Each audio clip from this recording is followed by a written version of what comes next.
and welcome to Being Human. I'm Nat Rich, and I wanted to do this video today because it is basically something that's been on my mind for rather a long time. And it's really something I feel that many of us could really actually make a change if we fully understood the process of what's happening right now. Now, I'm all about communication and I'm all about understanding and I'm all about being willing to change. Whatever I learn on a day-to-day basis, I'm okay with it if that's challenged, or I'm okay if that's wrong. I'm okay if new information comes out to make my current information obsolete. But a lot of people on the planet right now aren't okay with things changing. We're in so much resistance to change that even if it's a good thing, we will still resist it. And what we're suffering from at the moment is 4 types of people that I wanted to explain and help you guys to kind of understand where you may be and what you may need to do in order to make life a little bit easier for yourself. Now, this is my understanding of what's happening. It's where I can pretty much put all of the people I know in different areas. And it's helped me to find a place of forgiveness and find a place of understanding for other people who are having a really difficult time right now. So I put together this that you may be able to see part of. Sorry if some of the things are overlapping. Now, these are 4 different stages I want to go through. The first one is blissfully ignorant. This is a stage where people are unwilling to look or change their perspective on life or about the world at the moment. They believe the media, they judge others, and they also are known as people who are asleep. They follow orders without questioning their own logic. The next stage is blissfully arrogant. Now, these are people who are willing to look at information, but they're not willing to learn new information. It's a very big difference. They only believe what they think they already know, and they ridicule others for thinking differently from how they think. They often use the term conspiracy theorist, and they judge others and believe that they are better by what they know. The next stage is blissfully woke. There's quite a lot of people who are sitting in this stage at the moment who are awake, but they think they know everything. They think whatever they see or whatever they read is absolute truth. They don't really know how to discern from new information correctly because they're not emotionally in the right place to take on new information. It doesn't have the right filter. They're not fully understanding where they're at. They try to convince people about what they think they know or what they think people should know. And they get angry quite often when they're sharing what they've learned and when they're sharing it with other people. These people can often feel depressed and lonely, and they can feel separate because they feel like they're banging their heads against a brick wall. Although this stage doesn't sound great, it's very useful because it's a stage of you waking up into a different reality and a stage of you waking up into another version of yourself. So it doesn't sound great, but it's really useful to be at this stage. But the last stage is blissfully aware. And this doesn't mean that everything's okay. This isn't a place of arrogance.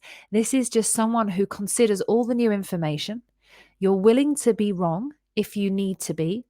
You're not judging other people or ridiculing other people for having different thoughts to you. You're willing to stand up for your rights and for other people's rights. And basically, you know that change only truly comes from within. It can't be, from the outside. All the work needs to be done inside. These people also know how to share information calmly without going mental. So I'm going to click off of that now. And I want you to sit honestly with yourself. And I want you to see where you think you are in those 4 areas. And where if you're honest with yourself, you'll know. There's no kind of judgment here from me. It's just that a little bit of outside guidance will help you understand that if you are at the moment blissfully unaware of what's going on and you're happy staying there, you can be happy staying there, but you can't ridicule other people for not being in the same place as you.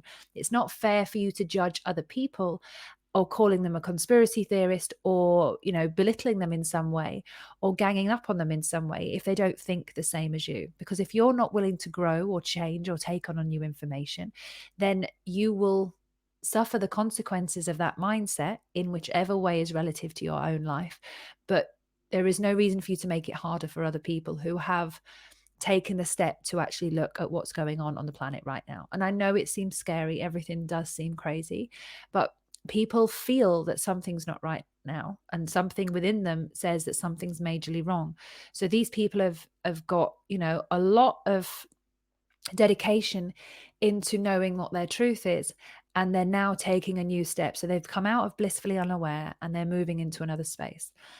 If you're blissfully ignorant, which is usually highly educated people, what happens in this stage is you think you know what's going on, but you're only willing usually to look at one side of the information. You will say that you look at all information, but you won't give credit to anybody out there that is known as a conspiracy theorist. You're not willing to really detail in and go and look at that for yourself. You will sit on the fence. You will think you're better than other people who may be looking at conspiracies. You'll think that you are somehow highly educated or more educated, or that you're not as stupid as other people. You will often get quite angry at other people who don't have the same thoughts of you as well. So you'll get angry or annoyed at conspiracy theorists, or you judge them, or you put them all in one angle and say that they're all idiots. And you will somehow inflate your own sense of purpose by belittling other people for what they think they know too. Then when you come into the stage of being woke, this is relatively new for most people. And what this means is that they've recently woken up. Or you may have been in this state for many years, but you're not yet doing the self-work that's going to take you emotionally out of the frustration and the despair and the depression and the anxiety, and help you guide through this in a different way. Now, when you're woke, this new term has come around. It means that you're not asleep. And it basically means that you are now aware and awake to information that wasn't available to you before because your perception was different. So what I'm talking about, when you become woke, you might be more aware now of certain narratives that are rolling out in the media that don't make any sense to you. You may be aware of new agendas by governments to bring in new ways of being, and something in you just doesn't feel right. You just know deep down that something's wrong. It's very easy to see that something isn't quite right. This doesn't mean that you're also a raging conspiracy theorist. This means that you have questioned what's going on because it matters to you and because you care. And this place means that you are on a path to finding out what truth is. This year, if you have woken up this year and you are in a place of unknowingness or confusion, I am totally sending my heart out to you. And what I mean by that is, waking up is hard. I woke up in just before 2009, but then fully in 2009, and there was no going back. And this doesn't mean that every single conspiracy theory out there for me is true. It just means that I am willing to now look at other information, because what I thought I knew about the world is not correct. And I know that there's technologies out there, there's implementations out there that could take place in various countries that would completely change the current system that we're living in and completely make it better for all. But those changes haven't taken place. And there is only one reason for that, is because there is an agenda out there for them not to take place. There is something out there that doesn't work for everyone. It works for a few people, and you can see that very clearly in the banking system, and you can see that in the what people may call the 1% group. Now, if you're not in this 1% group, you may look at them with hate, but a lot of people who are in the 1% have succeeded very much in their life, and they've worked hard for the positions that they now find themselves in. Doesn't mean that they're all horrible people. It doesn't mean that they're arrogant, all of them, or they're not there to help anybody. There's many millionaires and billionaires out there that will find themselves in a higher level of money and status, that are willing to help other people. So it's not about hating people that are in the 1% or hating everyone that has money. That's not going to help us this year. It's about seeing where everyone's at personally and seeing what you can do on a smaller level, which is your own personal level. Now, when you are fully aware and you go into this blissfully aware state, you become aware that change, in order for it to happen on a global scale, needs to happen internally first. Now, Nobody could save the world or make a huge difference if you're at home avoiding your own finances, or if you're at home not able to respond to WhatsApp messages, or you can't have normal conversations with your family without getting angry. You can't be a leader in some way, and you can't be a change maker in some way if you can't do the basics of your own life. And that's not a judgment, it's a fact. There is no way that you can possibly save the world when you can't yet save yourself. And when you are blissfully aware, you know that the change has to come from within first. You know that there's work you need to do.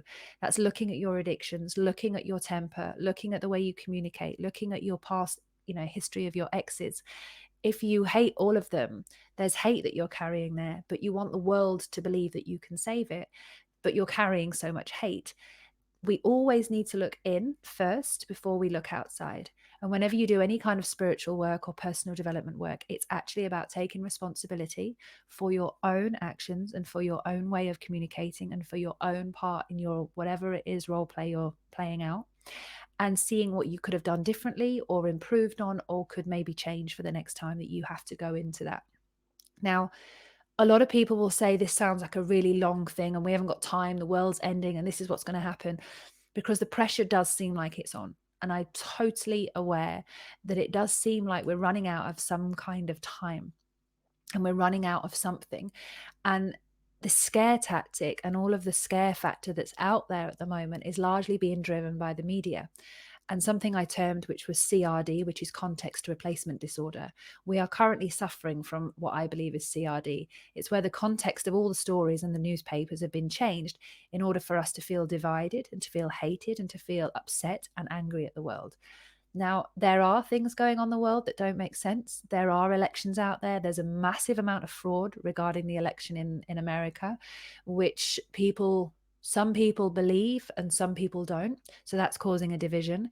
There's a division between our genders and whether we agree whether somebody is non-binary or whether they can be anything other than male or female. There's, definitely differences between our races. There's also differences between our religions. And what the media are doing is they're driving these differences between us all very effectively. And it's causing us major problem, major isolation. And when you put all of that going then through social media, you have a problem on social media where everybody is in a comparison space. So what you originally thought was your identity has been challenged and divided and judged and ridiculed and either loved and famed or dropped out of any existence. You may have lost your identity through lack of money this year. You may have lost your job. You may be questioning your self-worth. There's so many parts that we haven't yet factored in on a personal level, but yet we are trying to change what's going on externally. Now, I'm not saying anything wrong with going out and protesting if that's what you feel you want to do.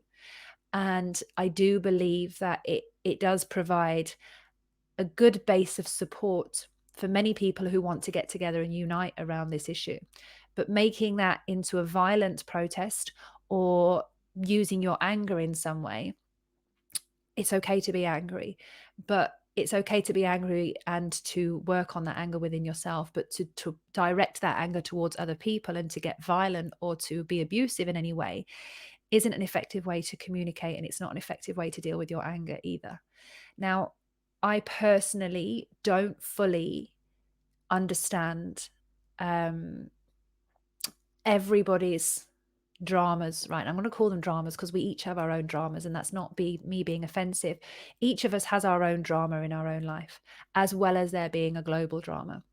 Now, I don't understand the perspective of every single person out there because maybe, I'm definitely not Black. I'm definitely not a Muslim. I'm definitely not having troubles with other things that may be going on the planet.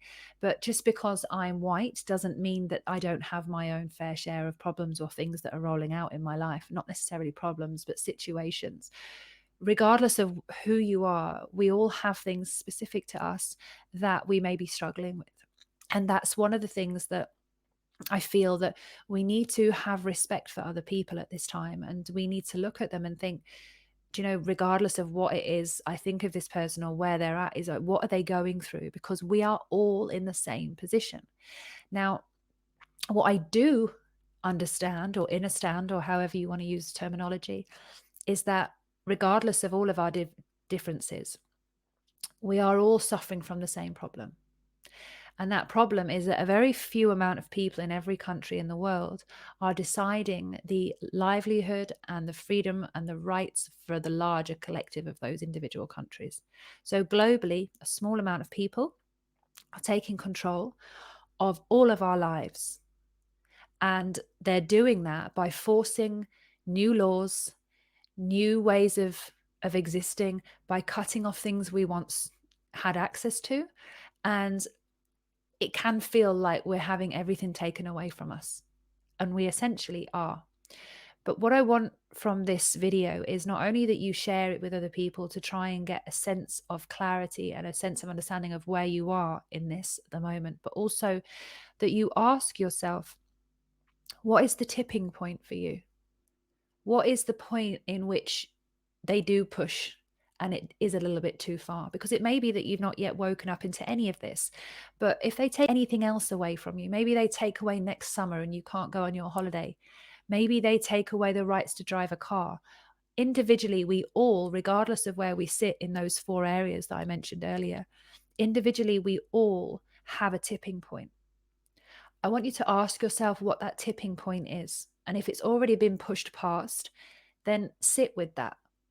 Sit with that and understand how that really makes you feel.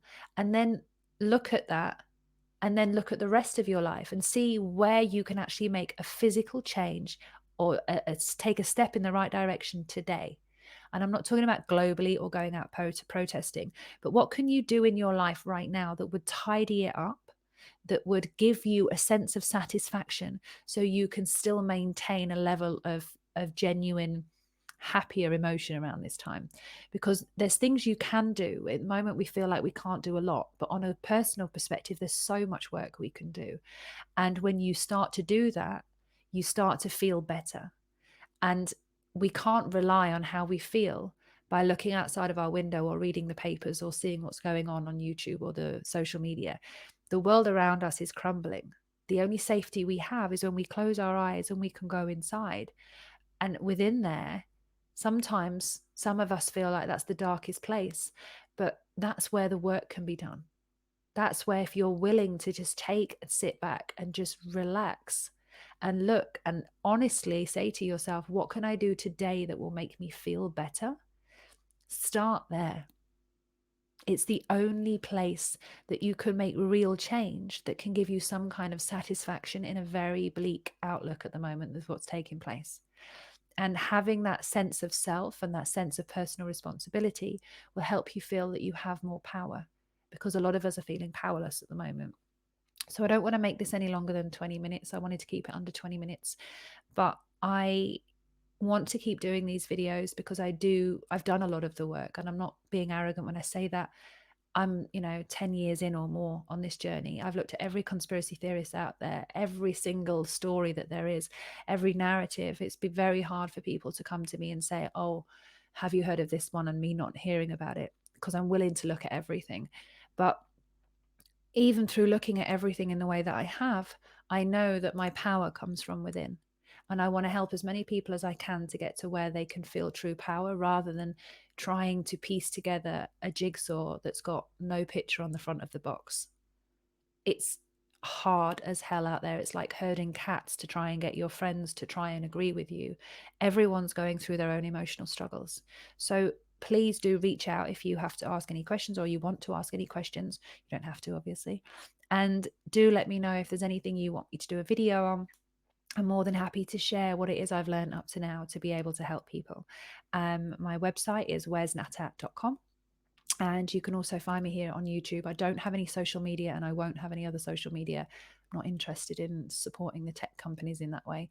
But please do reach out, and I hope you have a great day and that you somehow feel that you are in alignment with what's happening, and that you feel like you can find some base of peace. Have a good day. You